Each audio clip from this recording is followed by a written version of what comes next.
สบายดีท่านผู้ชมวันนี้ถือว่าเฮามาแบบมืดๆเนาะเป็นอย่างที่จะมาแบบมืดๆในวันนี้ก็คือเฮามาเยื่องเขียดตัวมาไต่เขียดเนาะถือว่าหลังจากฝนตกไปวังแรงนี้ตอนค่ำๆเขียดมันก็สิเฮามาหากินเนาะและตอนนี้เฮาก็กำลังสิมาไต่เขียดเนาะ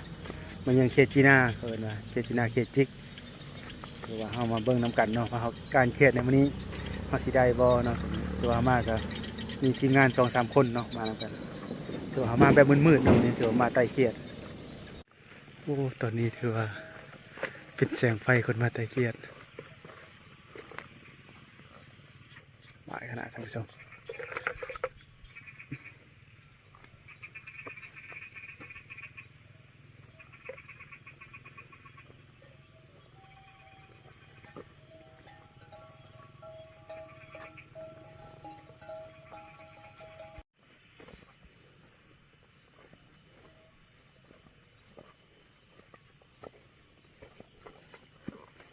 กำลังตามล่าหาเขียดอยู่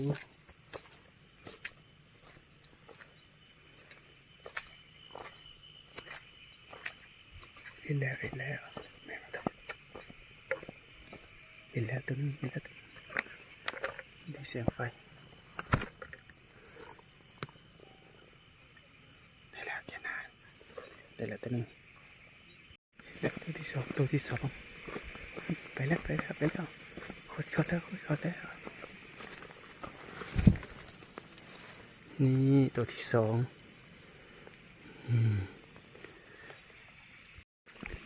เห็นตัวที่สามแล้วท่านผู้ชมเห็นตัวที่สามแล้วยืนในแสงไฟนี่ ได้อีกแล้ว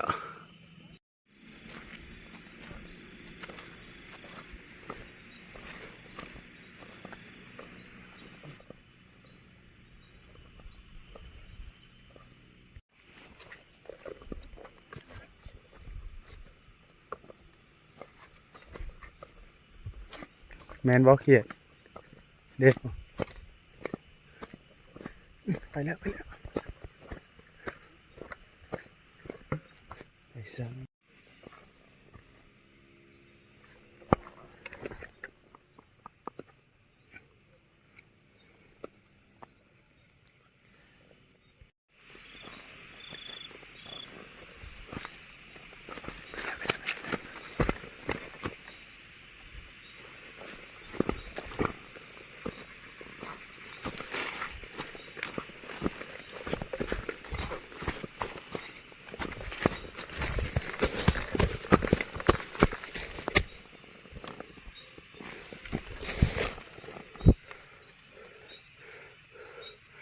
ได้แล้วไปได้แล้วเขียดตัวใหญ่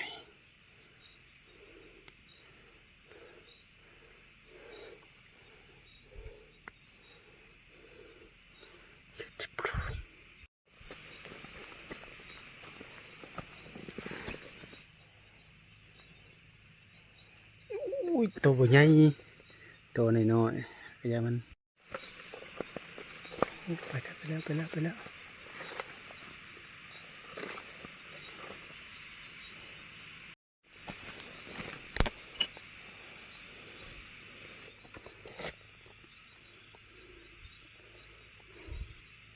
โอ้ยขยะแท้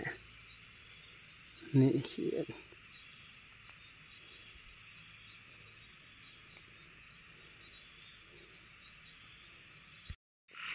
เก็บเขียดน้อยกันนี่เ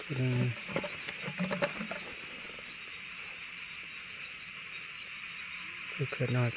นี่ตัวนี้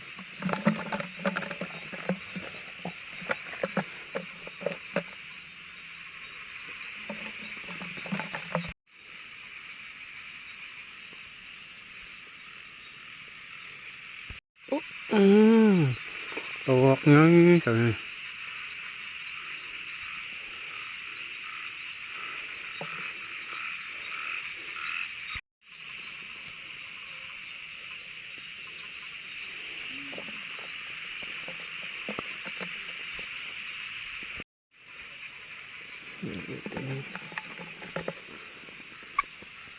นี่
เขียดอีกแล้ว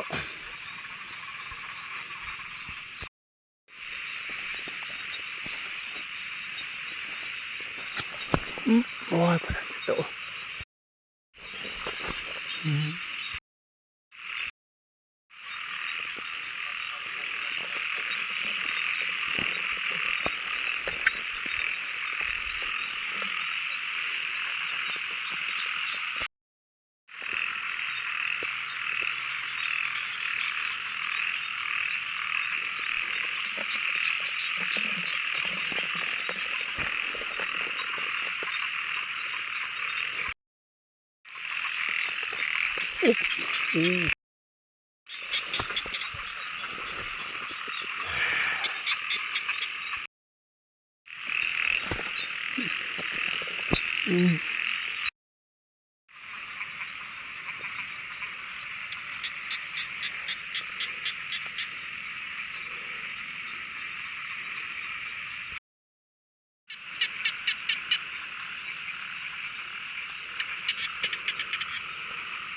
ืม